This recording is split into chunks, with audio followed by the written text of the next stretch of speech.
BPF দলৰ প্ৰাৰ্থীৰ তালিকা প্ৰকাশ নৱগঠিত ৪৫ নং ভেৰগাঁও বিধানসভা সমষ্টিৰ বিপিএফ দলৰ প্ৰাৰ্থী প্ৰাক্তন বিধায়ক মহেশ্বৰ বড়ো অৱশেষত বহু জল্পনা কল্পনাৰ অন্ত পেলাই বিপিএফ দলে ঘোষণা কৰিলে চূড়ান্ত প্ৰাৰ্থীৰ তালিকা বিটিচিত ১১খন আসনৰ তালিকা প্ৰকাশ কৰিলে দলে ৪৫ নং ভেৰগাঁও সমষ্টিত প্ৰাক্তন বিধায়ক মহেশ্বৰ বড়োক পুনৰ টিকট প্ৰদান কৰাত খৈৰাবাৰীত আনন্দ উল্লাস কৰা পৰিলক্ষিত হৈছে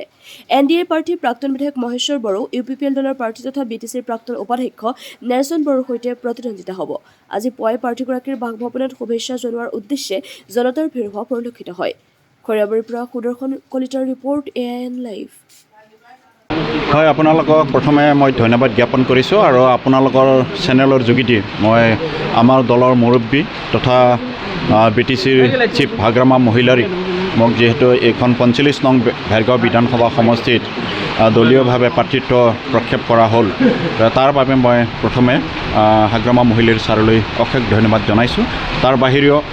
মোৰ দলৰ কেন্দ্ৰীয় কমিটিৰ নেতৃবৃন্দ জিলা কমিটিৰ নেতৃবৃন্দ ব্লক কমিটি প্ৰাইমাৰী কমিটি সকলো নেতৃবৃন্দ আৰু আমাৰ দলীয় কৰ্মকৰ্তাসকললৈ মই আন্তৰিক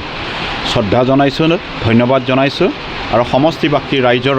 যথেষ্টখিনি মই টিকেট পোৱা ক্ষেত্ৰত যথেষ্টখিনি অৰিহণা আছে সমষ্টিবাসী ৰাইজৰ যথেষ্টখিনি আমাৰ প্ৰাৰ্থিত্ব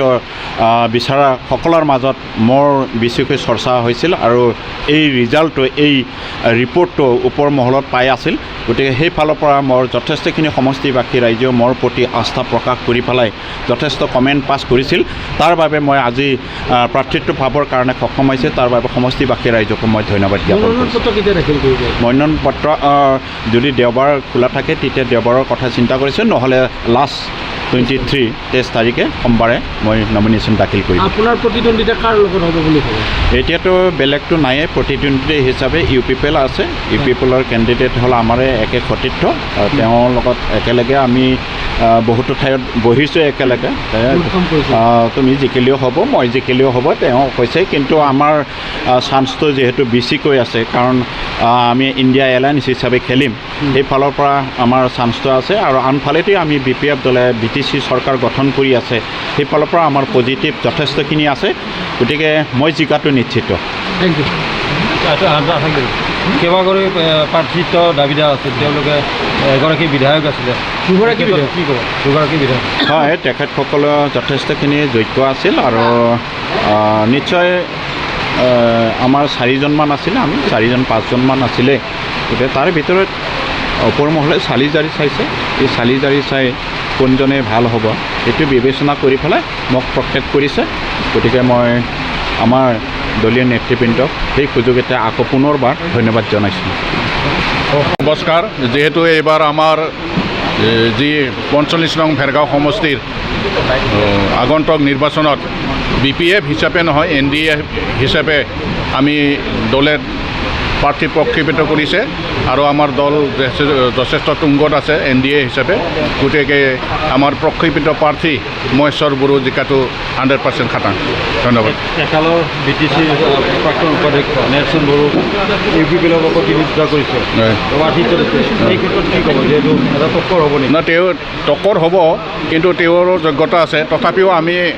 এখোজ আগুৱাই আছোঁ আমাৰ যিহেতু এইবাৰ বিপিএফ অকল নহয় এনডিএ হিচাপে আছোঁ গতিকে আমি যথেষ্ট আগবাঢ়ি আছোঁ আমাৰ বিটিচিৰ প্ৰধান শ্ৰী হাগ্ৰামা মহিলাৰীয়ে আমাৰ যি ৰাইজে বিচৰা মানে প্ৰতিনিধি এক্স এম এল এ তেওঁ মহেশ্বৰ বড়ো ছাৰক দি পেলাই যে 100% এটা আমাৰ হেৰি দিলে সেইকাৰণে ভাল থাকিল আৰু যে যি আমাৰ প্ৰতিদ্বন্দ্বী হ'ব তেওঁ আমাৰ বহুত পিছত থাকিব তেওঁ আমাৰ যিটো ইণ্ডিয়া হিচাপে আমি এতিয়া আমি চৰকাৰখন চলি আছে যিহেতু বিটিচিত সেইকাৰণে আমি ভাবিছোঁ 100% জিকাটো মহেশ্বৰ বড়োৱে বিধায়ক হৈ অহালৈ কিমান আশাবাদী ৰাইজৰ কাৰণে কিমান কাম কৰিবলৈ হ'ব যিহেতু বিধায়ক যোৱা 10টা বছৰত যিখিনি বিধায়ক হৈ অহাৰ পিছত ৰাইজৰ যিখিনি সঁহাৰি পালা আজি তাৰিখতো যিহেতু আমি কলেগাঁও হিচাপে এক্স এম এল এ হৈ আহিল যে কলেগাঁও এক্স এম এল এ হোৱাৰ পিছত আজি তাৰিখতো কলেগাঁৱৰ মানুহখিনি বিচাৰি থাকে সেই হিচাপত আমি ভাবোঁ যে তেওঁ যিখিনি জনপ্ৰিয়তা এই ৪৫ নং ভেৰগাঁও সমষ্টিত তাৰমানে জনপ্ৰিয়তা ৰাখিব পাৰিব বুলি আমাৰ ৰাইজৰ এটা বিশ্বাস আমাৰ পাৰ্টীৰ ফালৰ পৰা বিশ্বাস সেইকাৰণে পুনৰবাৰ মানে হাগ্ৰামা মহিলাৰী ছাৰে বিপিএফৰ পৰা তেখেতক টিকেট প্ৰদান কৰিছে এইখিনি আৰু যিকোনো খবৰৰ বিজ্ঞাপনৰ বাবে যোগাযোগ কৰক 7896121996